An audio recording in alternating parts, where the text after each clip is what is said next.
This look like a pile of...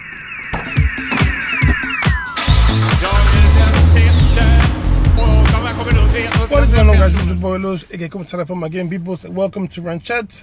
Well, not only I work in beautiful cars like this G35, but on life as well. Today we're gonna work on the G, but not the actual G. We're gonna be talking about the new Valarra Vette. Stick around. This look like a pile of goodness. Woo! Matt was not lying. This thing looks freaking aggressive as hell. It looks like the cousin of Megatron or something.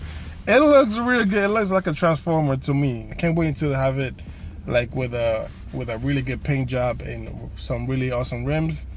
It's gonna look phenomenal. Now, as you can see, the old one still look good. The first time that I saw it and rendered, it looked really good. I was really happy with it. I don't know, to be honest, I don't know like why he changed it, but I guess he wanted to have more aggressiveness, and he achieved it. That thing, right there in your face. What do you guys think of this new Valarra Vette?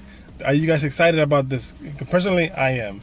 I really am. This thing looks super aggressive. I'm gonna call it Mega Vette.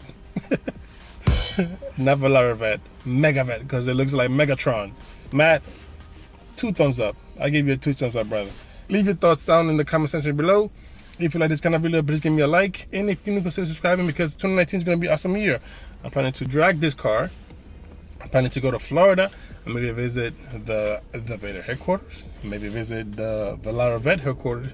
And I also want to go to all the movie locations for the Fast and the Furious in California. You do not want to miss it. Until next time, guys. Peace. Limitless.